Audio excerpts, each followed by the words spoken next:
Selamat pagi semua anak-anak dan selamat bersiap untuk memulai kegiatan belajar kita pada pagi hari ini. Sebelum kegiatan pembelajaran ini dimulai, mari terlebih dahulu kita awali dengan doa. Untuk itu kita ambil sikap doa yang baik dan kita sama-sama membaca doa yang ada di depan kita masing-masing. Marilah berdoa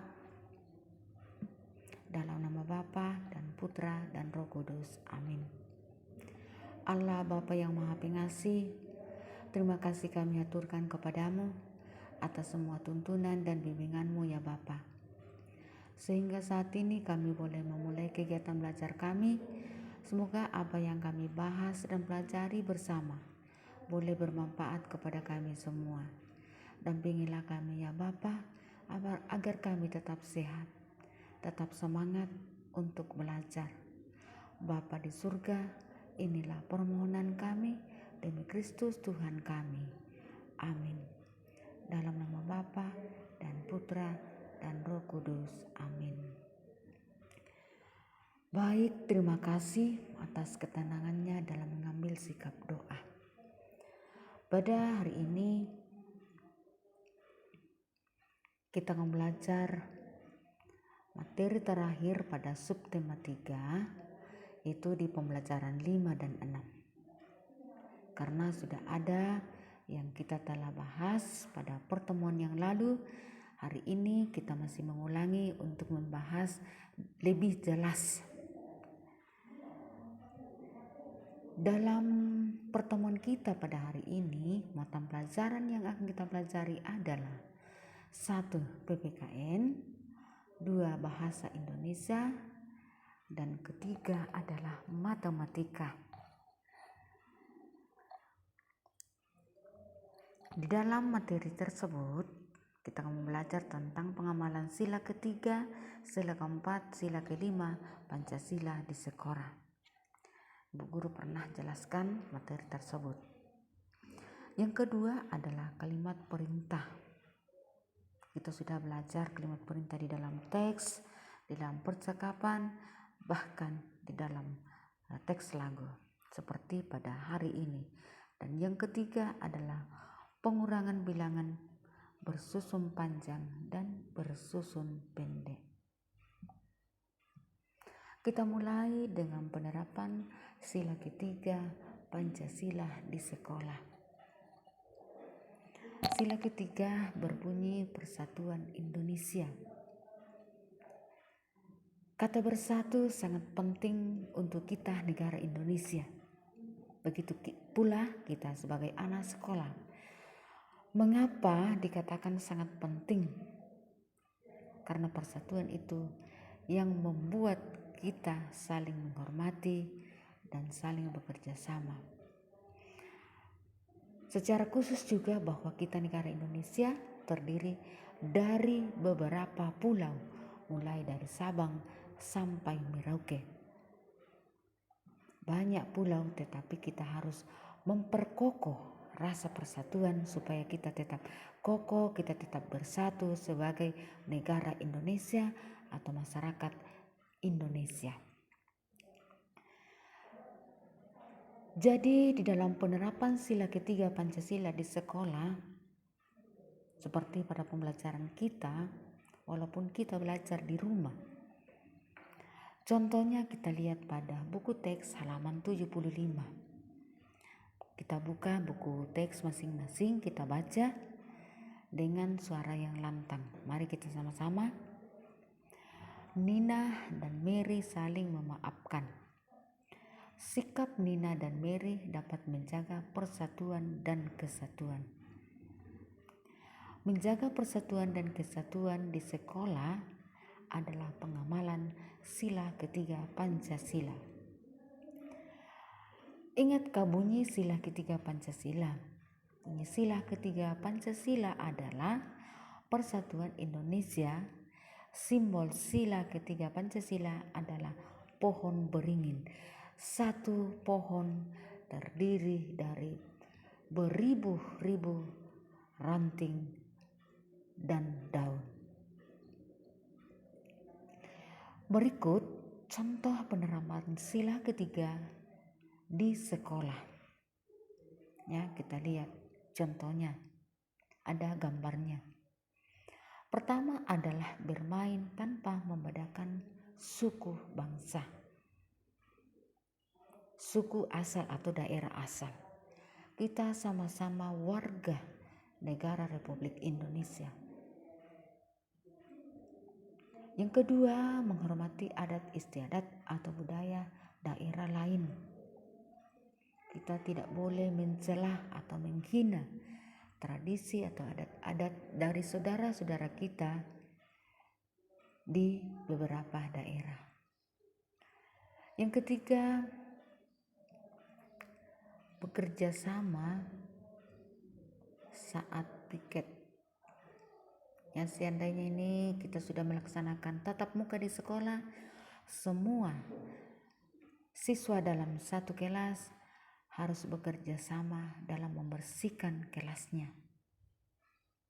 Ya, tentu ini sama juga kalau kita di rumah, semua bekerja sama. Dan yang keempat, menjaga nama baik sekolah. Ya, tentu kita bangga bahwa saya adalah murid SD Katolik Kerenya Rosari Makale. Kita harus menghargai, kita harus menjaga nama baik dengan cara belajar.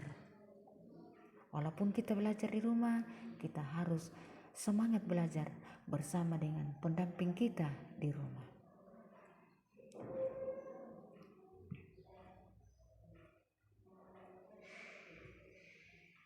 Nah, inilah beberapa contoh dari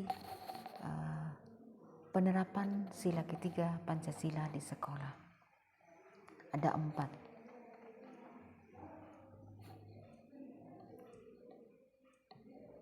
Yang berikut,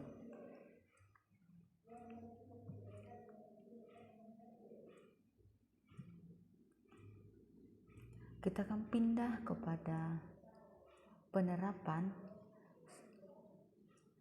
sila keempat Pancasila. Mari kita lihat bersama-sama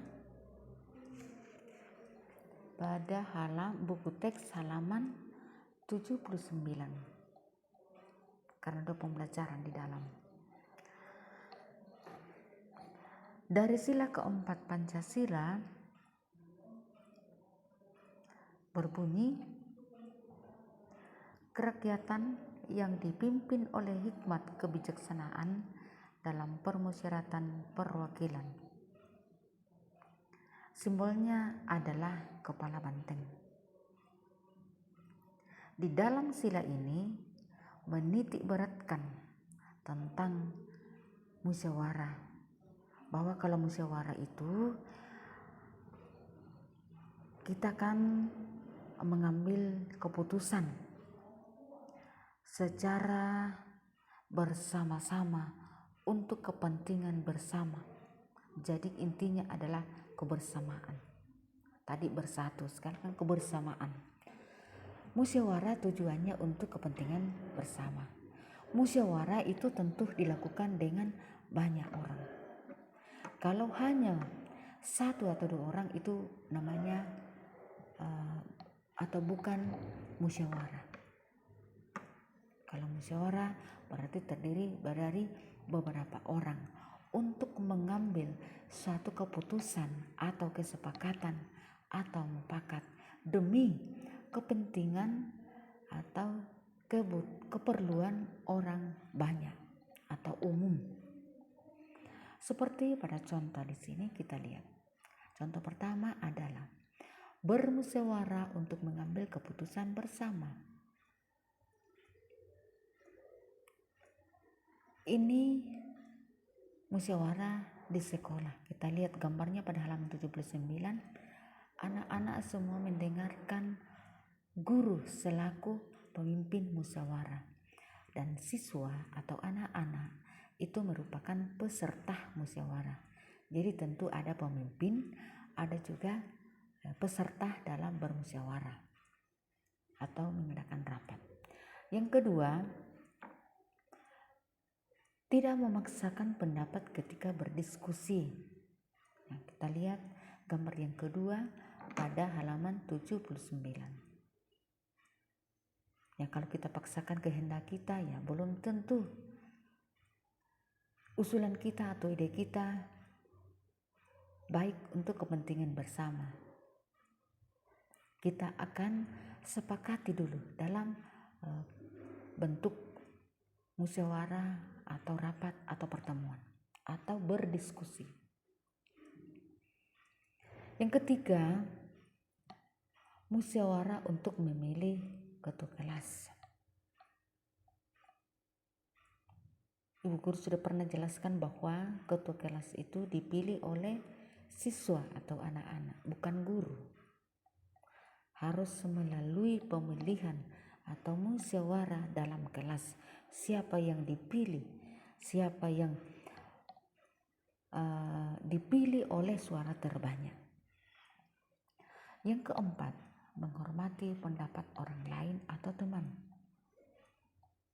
Apabila kita mengadakan diskusi anak-anak, lalu pendapat kita tidak terima, kita jangan marah, jangan kecewa, jangan minder.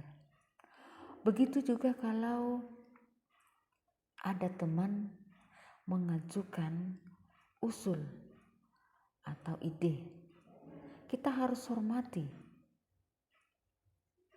Jangan kita langsung menjawab dengan jawaban yang tidak santun atau tidak sopan. Akan membuahkan hal yang tidak diinginkan. Akan membuahkan masalah. Maka hilanglah namanya penerapan sila ketiga. Kalau kita bermusyawarah, baru kita tidak mengambil satu keputusan. Bahwa itu juga bukan namanya musyawarah. Semoga anak-anak sekalian bisa memahami penjelasan-penjelasan dari Ibu Guru. Berikut kita pindah kepada contoh penerapan sila kelima Pancasila. Sila kelima Pancasila berbunyi, keadilan sosial bagi seluruh rakyat Indonesia dengan simbol padi dan kapas.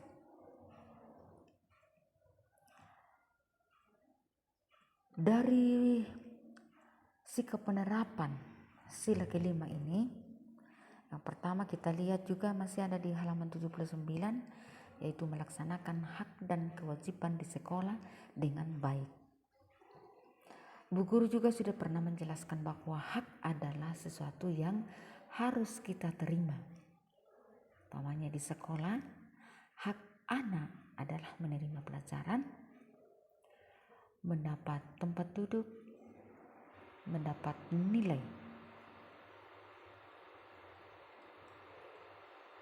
dan sebagainya. Yang jelas yang harus kita terima sebagai anak sekolah di sekolah. Dan kewajiban di sekolah adalah sesuatu yang harus dilaksanakan atau dilakukan di sekolah. Misalnya, kita wajib membayar administrasi. Kita wajib menaati peraturan yang atau tata tertib yang berlaku di sekolah. Misalnya, datang tepat waktu, menggunakan seragam sekolah mulai dari topi, dasi, baju, sepatu, dan kaos kaki sesuai dengan jadwal setiap hari. Jadi itu contoh-contoh dari hak dan kewajiban. Sekaligus dengan apa yang arti daripada hak atau kewajiban kita di sekolah. Masyarakat juga ada haknya, ada kewajibannya. Tapi nanti kita lihat pada saat kita masuk di subtema 4. Yang kedua, membagi tugas piket secara adil di kelas. Tidak ada mengatakan bahwa saya anak guru, saya anak pejabat, Atau tidak usah saya membersihkan kelas karena rumah saya jauh. Hal itu tidak dikecualikan, yang jelas kita sebagai warga atau murid dalam kelas tersebut semua wajib supaya muncul keadilan.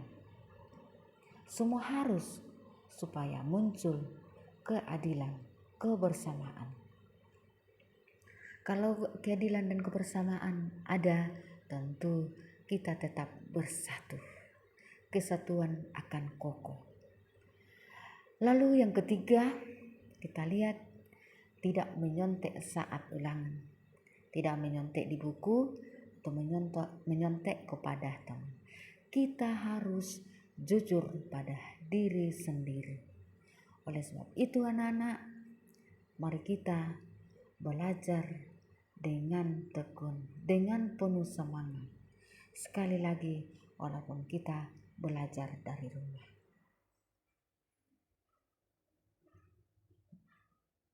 Kuncinya selalu setia untuk membaca materi-materi yang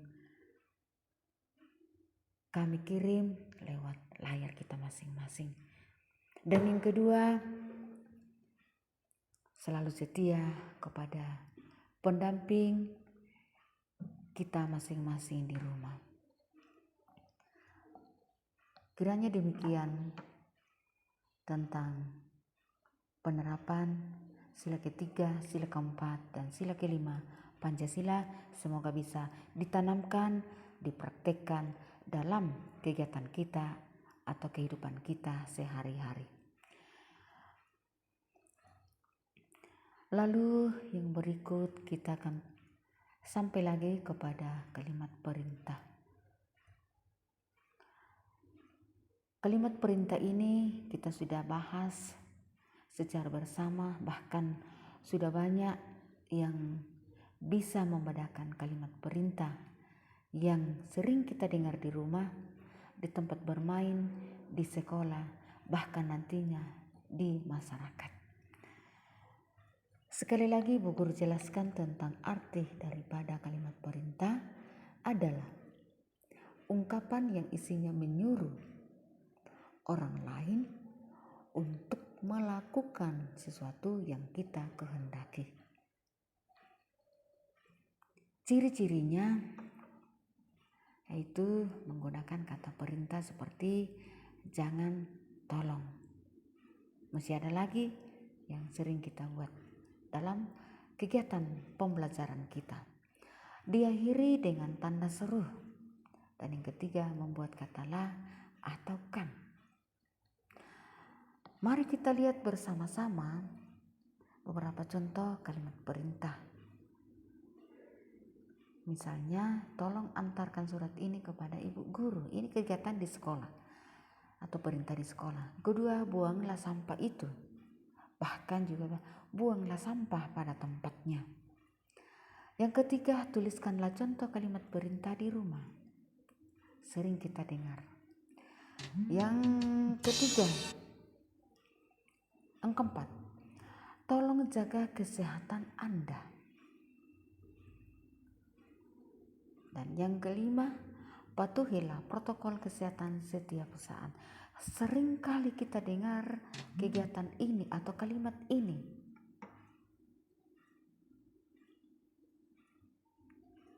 Tetapi apakah saat itu kita sudah sadar bahwa ini merupakan kalimat perintah? Semoga dalam kegiatan pembelajaran kita pada hari ini, kita sudah bisa membuktikan bahwa ini adalah contoh kalimat perintah.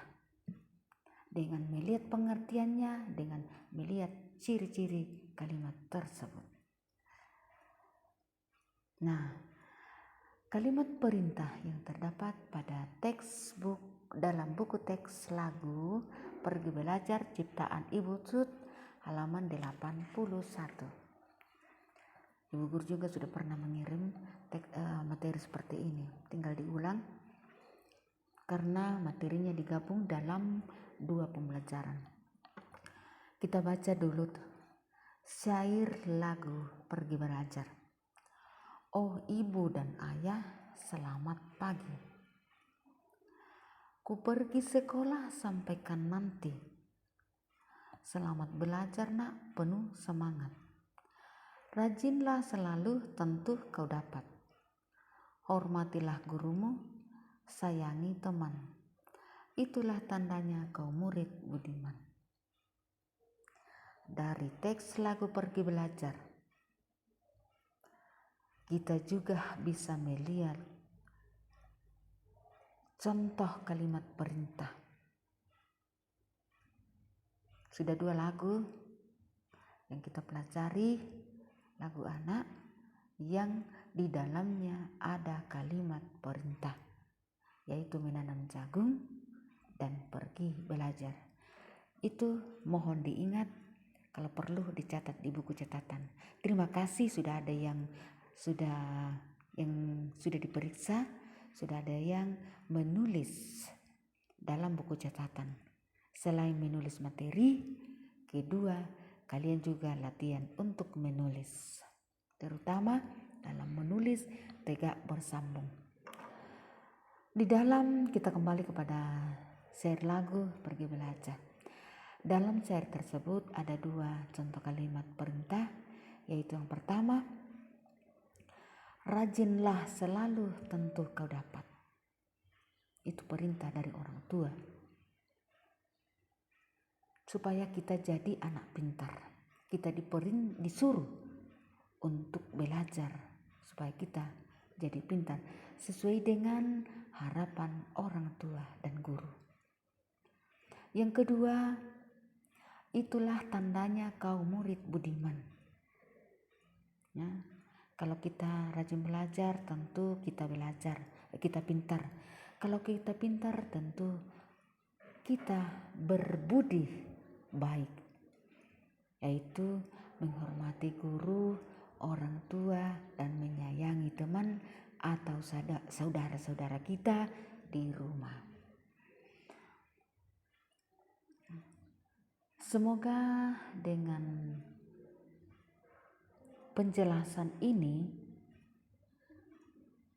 sekali lagi Bu Guru harapkan bisa disimak, bisa dipahami dengan baik. Jadi kita sudah belajar tentang sikap-sikap sebagai anak sekolah yang sesuai dengan penerapan sila-sila Pancasila, itu sila ketiga, sila keempat, dan sila kelima. Bahkan kita sudah belajar dengan contoh-contoh kalimat perintah di dalam lagu, di dalam percakapan, di dalam kehidupan kita sehari-hari. Kita sudah bisa membedahkan beberapa contoh kalimat secara santun dan sopan. Mari kita menghitung sejauh mana materi pembelajaran kita pada hari ini.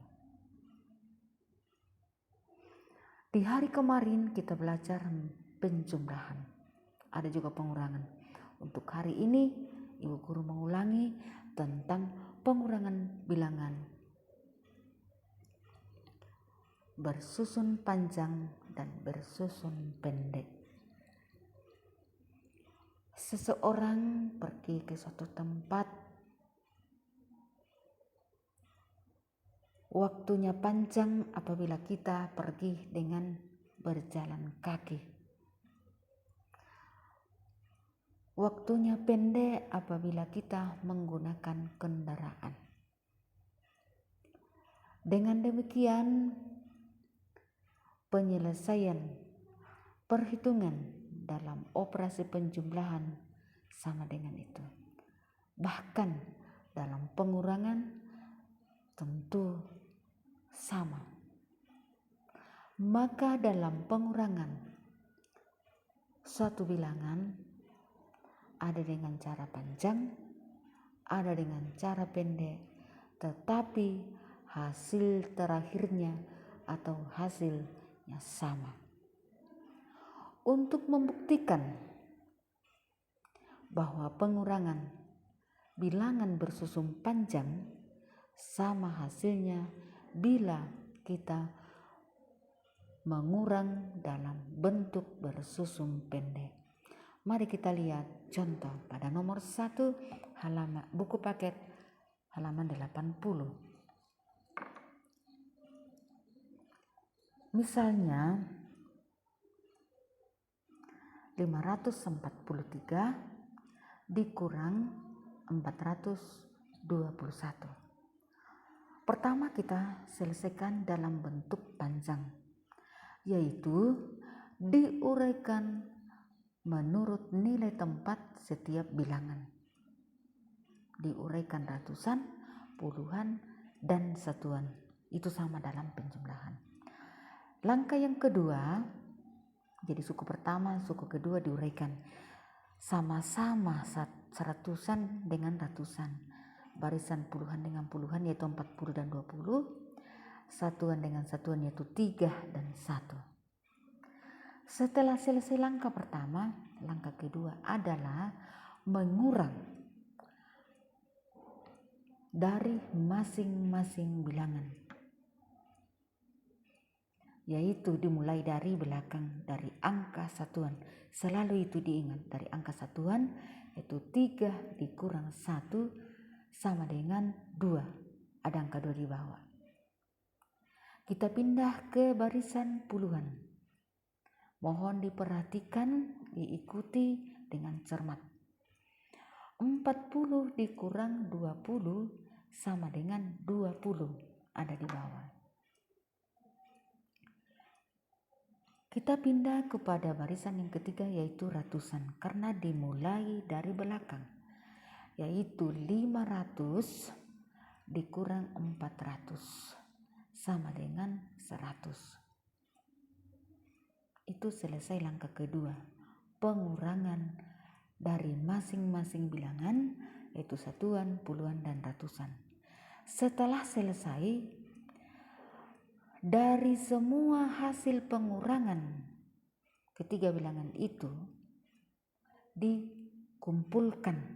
Tentu kalau dikumpul yaitu dijumlah dengan menggunakan tanda operasi tambah, yaitu 100 tambah 20 sama dengan 120 ditambah 2 sama dengan 122. Jadi itulah hasil pengurangan dari keseluruhan dalam bentuk panjang. Nah, ini tidak meminjam karena bilangannya bisa semua dikurang. Semoga bisa disimak dan bisa dipahami. Langkah yang kedua dalam bilangan yang sama. Kita lihat 543 dikurang 421. Caranya sama, yaitu dimulai dari angka atau bilangan satuan, yaitu 3 dikurang 1 sama dengan 2, 4 dikurang 2 sama dengan 2, 5 dikurang 4 sama dengan 1. Sekarang kita akan lihat kedua bentuk pengurangan ini hasilnya sama dengan 122. Jadi sangat jelas di sini anak-anak bahwa apabila bilangan yang sama dikurang dalam bentuk panjang bersusun panjang, sama juga hasilnya dalam pengurangan bersusun pendek. Yang menjadi catatan anak-anak adalah apabila pengurangan itu dalam bilangan yang sama hasilnya tidak sama, mari kita koreksi kembali, cek kembali. Mungkin ada yang keliru atau dalam proses pengurangan ada yang salah. Kalau hasilnya sama, itu sudah prosesnya sudah betul atau caranya sudah benar.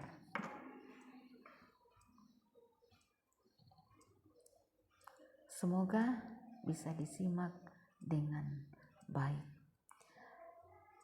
Sekali lagi Ibu Guru minta supaya diperhatikan baik-baik.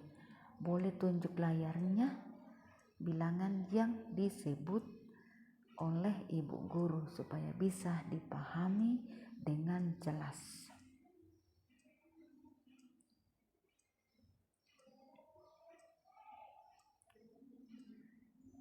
Masih ada contoh pengurangan bilangan yang sama dengan buku teks halaman 80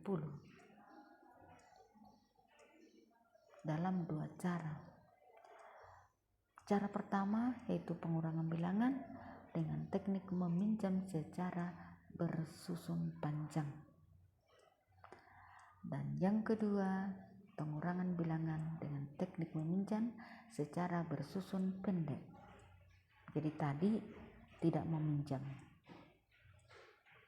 sekarang meminjam dalam 2 cara. Pertama kita lihat dalam bentuk panjang. 217 dikurang 196.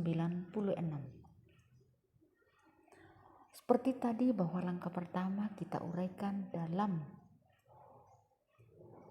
nilai tempat masing-masing bilangan mulai dari ratusan, puluhan, dan satuan, yaitu 100, 10, dan 7.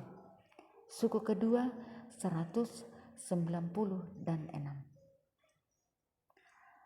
Masih ada lagi penguraiannya supaya bisa dikurang, maka dengan itu disambung lagi dengan sama dengan, yaitu 100 tambah 110 tambah 7. Yang kedua 100 tambah 90 tambah 6. Di sini ada perubahan angka yaitu 200 menjadi 100, 10 menjadi 10. Mengapa demikian? Karena adanya pinjaman. Sekali lagi ibu guru ulangi, mengapa bilangan tersebut tiba-tiba berubah atau berpindah? Itu terjadi karena adanya pinjaman. Mari kita lihat dulu. 7 dikurang 6 sama dengan 1. Jadi bisa dikurang. Lalu tadinya seandainya tidak ada pinjaman, 10 dikurang 90 tidak bisa. Maka dengan itu kita pinjam satu angka ke ratusan yang nilainya 100. Maka dengan itu 100 tambah 10 sama dengan 110. 110 dikurang 90 sama dengan 20. Jadi kalau 10 dikurang 90 tidak bisa. Sekali lagi kita pinjam satu angka nilainya 100. Menjadi 100 tambah 10 sama dengan 110 dikurang 90 sama dengan 20. Ada angka 20 di bawah. Lanjut 100 dikurang 100 sama dengan 0. Karena pengurang dengan yang dikurang sama. Langkah yang ketiga kita tempuh adalah penjumlahan dari hasil pengurangan 3 bilangan, yaitu satuan, puluhan, dan ratusan. 0 kita tidak usah hitung karena 0 artinya tidak ada dan tidak bisa ditulis lagi di depan angka, kecuali kalau di belakang angka. Jadi 0 tambah 20 tambah 1 sama dengan 21. Sekali lagi 0 tidak ditulis di depan karena tidak ada lagi bilangan. Dan karena 0 itu nilainya tidak ada. Itu dalam bentuk pengurangan bersusun panjang dengan teknik meminjam. Kapan kita meminjam anak-anak? Saat bilangan itu tidak bisa dikurang. Kalau satuan tidak bisa dikurang, pinjam satu angka ke puluhan. Kalau puluhan tidak bisa dikurang, pinjam satu angka ke ratusan bila ada ratusan. Semoga penjelasan ini sangat jelas kepada anak-anak sekalian. Lalu nomor 2 atau cara yang kedua yaitu pengurangan bilangan dengan teknik meminjam secara bersusun pendek. Seandainya ini perjalanan anak-anak, potong kompas atau waktunya pendek karena menggunakan kendaraan. Kita lihat bilangan yang sama. 217 dikurang 196. Kita kurang langsung dengan cara pendek. 7 dikurang 6 sama dengan 1. 1 dikurang 9, ya kalau nilainya ini 1 10.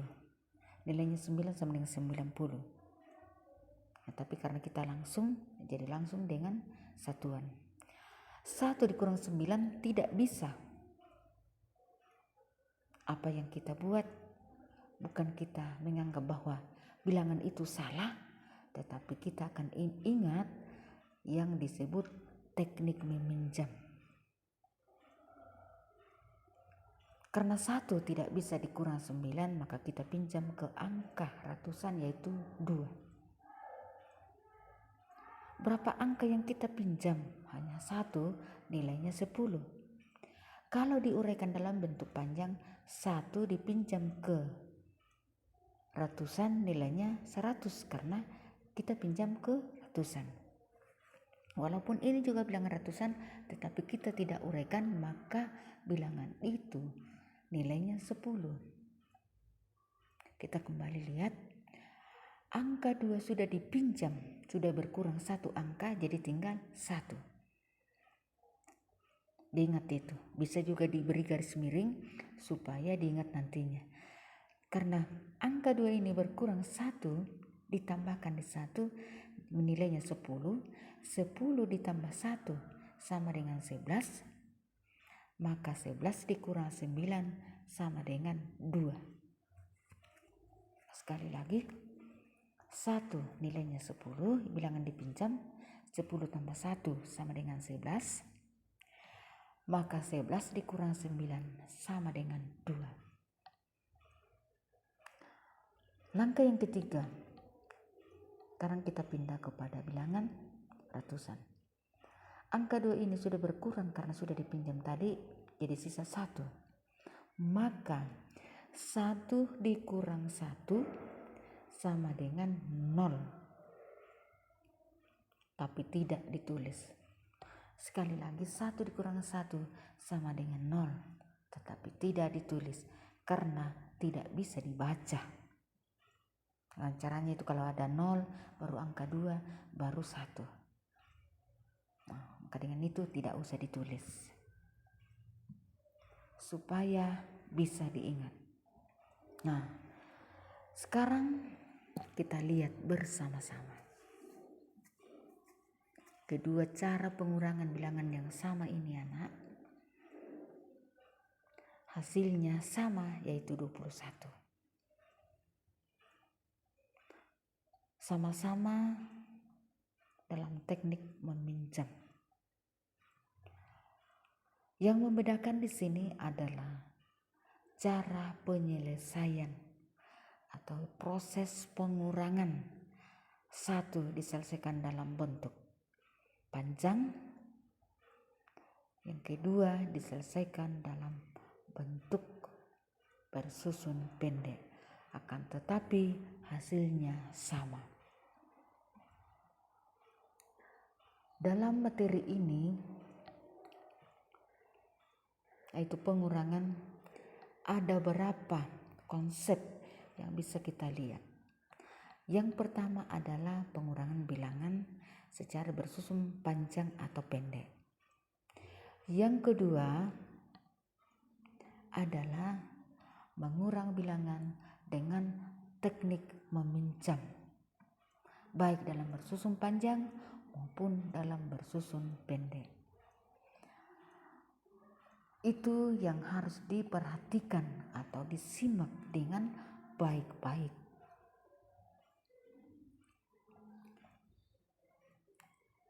Dengan kata lain anak-anak, bahwa penjumlahan bersusun panjang, penjumlahan bersusun pendek, pengurangan dalam bersusun panjang, pengurangan bersusun pendek, pengurangan berteknik meminjam bersusun panjang, pengurangan bilangan dengan teknik meminjam bersusun pendek sama semua. Yang membedakan adalah tanda operasi tambah atau kurang. Anak-anak sekalian, boleh mencatat contoh yang Ibu Guru kirim. Semoga kalau ada tugas, apalagi dalam ulangan PTS nanti pertengahan semester, kita akan mencoba dalam pengurangan dan penjumlahan. Semoga materi-materi ini senantiasa dipahami dengan baik. Untuk itu mari kita kerjakan tugas. Pada slide ke-9, sekali lagi mohon ditulis dengan tulisan tegak bersambung. Kalau perlu anak-anak, mulailah hilangkan cara menulis tegak lepas, karena itu sudah dianggap sudah dipahami, sudah bisa, sudah oke di kelas 1. Kita pindah ke kelas 2, belajar dengan menulis tegak bersambung sama seperti contoh yang telah kami kirim.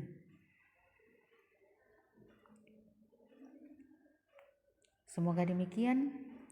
Selamat bekerja, selamat belajar, dan jangan lupa jaga kesehatan.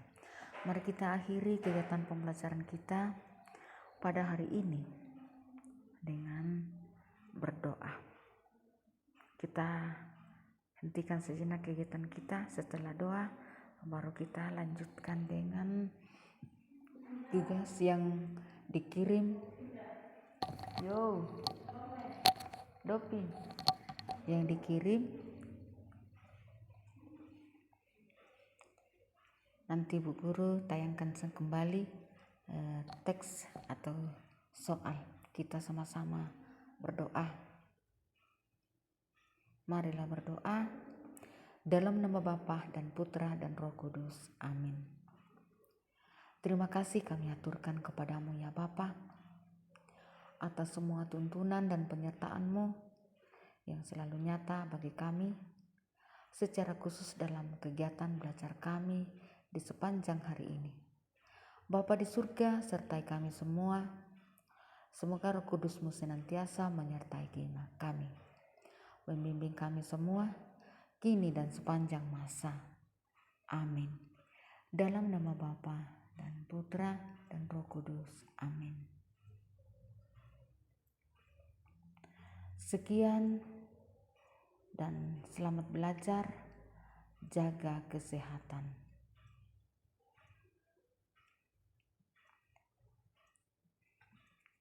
Sekali lagi Ibu Guru tayangkan kembali tentang tugas yang akan kita kerjakan pada hari ini. Selamat bekerja.